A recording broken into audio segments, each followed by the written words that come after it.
Muy buenos días, bienvenidos. Jornada fresca en el día de hoy, pero más agradable que ayer porque no tenemos viento.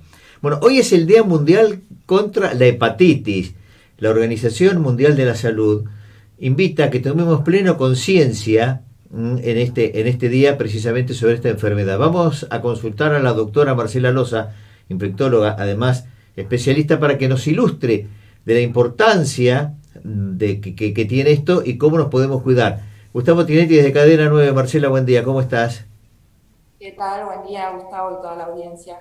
Bien, bueno, ¿qué aspectos tenemos que tener nosotros presentes, los pacientes, los vecinos, en esta jornada y en relación a esta enfermedad? Bueno, como vos bien decías, la OMS propuso la campaña por el Día Mundial de la Hepatitis con el nombre La hepatitis no puede esperar. Nosotros, los que tenemos cierta edad, recordamos que en alguna época era muy común que los chicos tuvieran hepatitis, que había que quedarse 45 días adentro de casa, que nos poníamos amarillos y toda esa historia. Eh, Era muy frecuente en su momento. Hay varios tipos de hepatitis. Eso era muy frecuente porque había un virus, que es el virus de la hepatitis A, que causaba esas infecciones muy agudas y con mucho compromiso, que nos dejaban en reposo bastante tiempo. Y por suerte el virus de la hepatitis A se ha podido combatir gracias a la vacunación. Existe una vacuna que está en el calendario de vacunación de la infancia desde hace unos cuantos años, y con eso se ha logrado disminuir y hoy ya no vemos tantos casos de hepatitis A.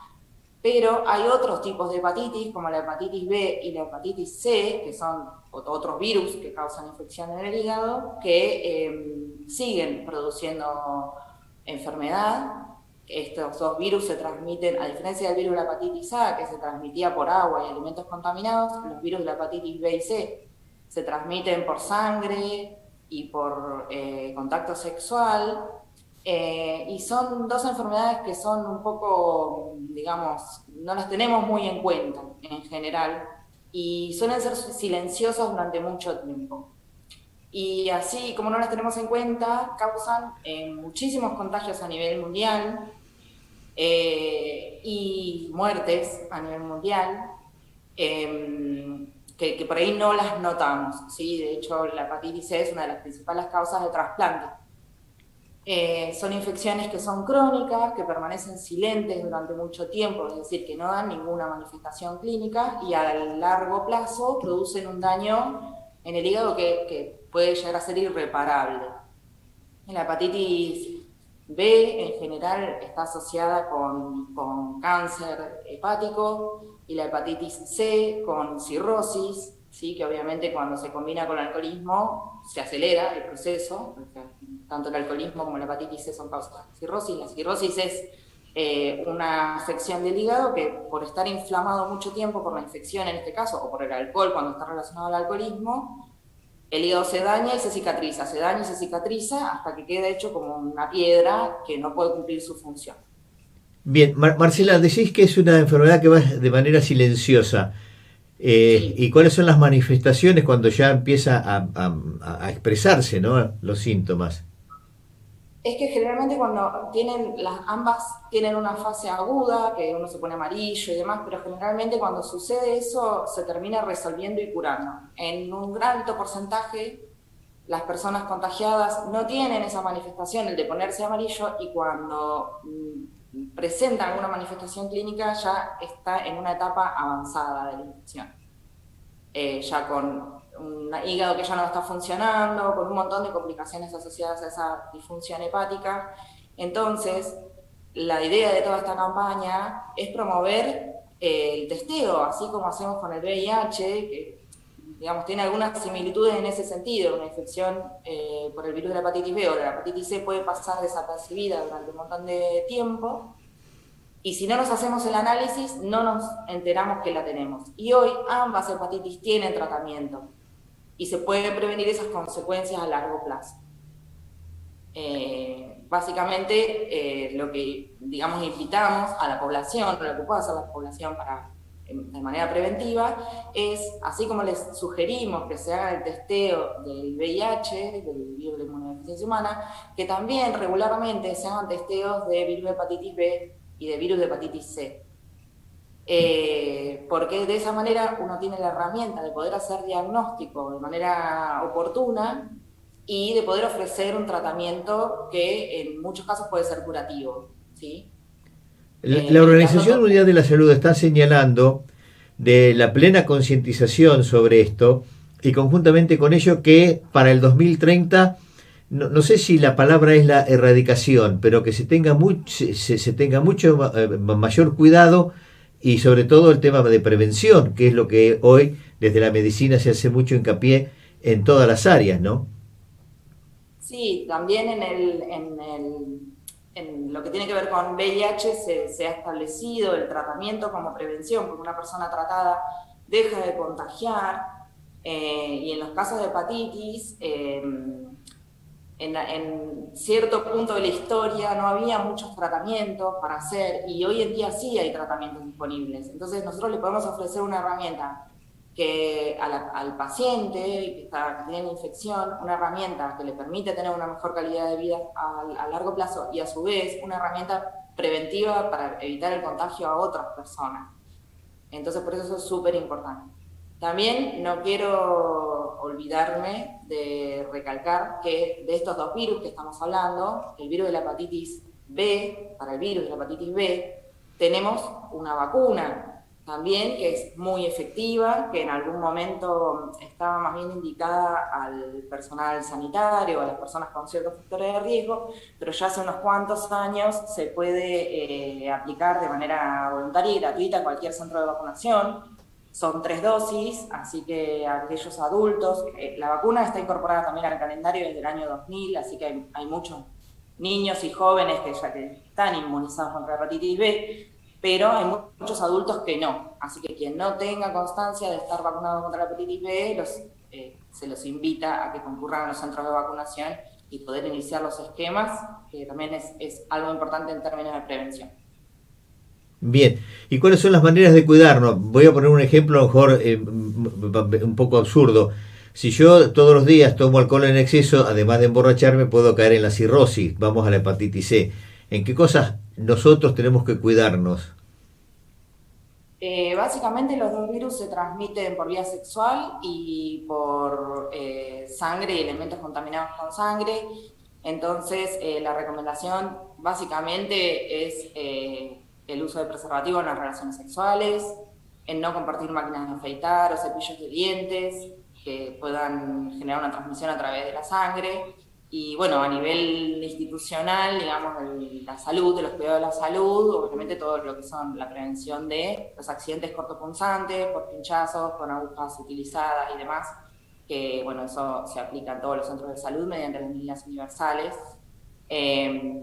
Pero bueno, obviamente quienes consuman algún tipo de sustancia ilegal, bueno, tener las precauciones que tienen que ver con compartir jeringas, agujas y demás, que esos también pueden ser formas de contagio. Bien, ¿en el distrito hay registro de esto, es decir, hay estadística y a los fines de eso actuar en consecuencia? No tenemos mucha estadística porque justamente por eso se está impulsando el testeo, porque no podemos saber cuánta cantidad de gente tiene la infección porque se pide poco el análisis, básicamente. Entonces es muy difícil tener una idea. En ciertas poblaciones, como la población VIH, generalmente de rutina se piden los análisis de hepatitis B y hepatitis C, pero en la población, digamos, que no está infectada por el virus del VIH, no se suele pedir de rutina el análisis. Entonces no podemos tener una estimación de cuántos casos puede haber. En mi práctica particular tengo muy poquitos casos en tratamiento y en seguimiento de ambas enfermedades, pero es difícil establecer o estimar qué porcentaje de la población pueda estar infectada porque se testea poco. Por eso la intención es dar a conocer la existencia de estas enfermedades, la importancia del diagnóstico y bueno, que la gente pueda acceder a hacerse el diagnóstico de manera oportuna. Bien, Marcela, por último, ¿hay incidencia, si se tiene conocimiento, a lo mejor es prematuro, en el marco del COVID, que haya gravitado precisamente en la enfermedad? Bueno, lo cierto es que el COVID tiene un montón de aristas que todavía no conocemos y vamos a terminar conociendo a bastante largo plazo. No sabemos si puede haber algún tipo de afección hepática que acelere o altere de alguna manera la evolución de estas dos enfermedades, de las hepatitis. Lo que sí sabemos es que sobre todo durante el 2020, hubo en general mucho retraso en los controles médicos, en los controles de las patologías crónicas habituales y en el acceso, ¿no?, al sistema de salud por la cuarentena, por el miedo por ahí a contagiarse yendo al hospital o a la clínica o a algún laboratorio, y la gente como que los ciudadanos han por ahí retrasado sus controles médicos y eso va en detrimento de la posibilidad de hacer un diagnóstico de estas patologías.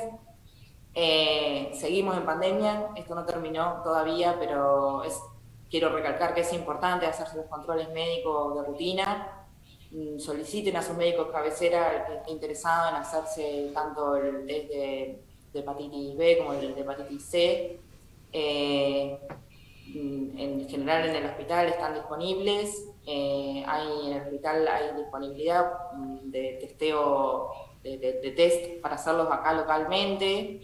En alguna otra época se requeriría una derivación a otro centro, pero ahora se pueden hacer acá en el hospital, pueden solicitarla a sus médicos de cabecera que incluyan dentro de los análisis de control, así como los invitamos a hacer el análisis del VIH y de la sífilis, también a agregar, aunque sea una vez, el control de las hepatitis B y C, justamente porque si no están, no están, y si están, nos dan herramientas para poder hacer un tratamiento oportuno y que esa persona no se encuentre con una sorpresa 20 años después de que su hígado dejó de funcionar y pudiendo haber hecho algo al respecto antes. Bien, nos estás convocando a la prevención y desde el testeo. En ese sentido, es un estudio rápido, práctico y cómo se llevaría a cabo. Es un estudio mediante extracción de sangre y sí, es como cualquier otro análisis de sangre que se pueda hacer en el laboratorio, no requiere nada diferente, digamos. Se puede hacer en el contexto del mismo control clínico que se hace las personas de forma anual muchas veces. Sumarlo a la prescripción médica, excelente. Por la sencillez, digo, ¿no? Marcela, te queremos agradecer el gesto e ilustrarnos en este Día Mundial contra la Hepatitis y todos los cuidados que tenemos que tener los ciudadanos, posibles pacientes, y sobre todo este tema de prevención, y que resaltás la importancia que nos hagamos los estudios, que me parece que esto es lo más relevante. Siempre es mejor saber. Tal cual. Muchísimas gracias por el gesto, que tengas muy buena jornada, muy amable. Hasta luego.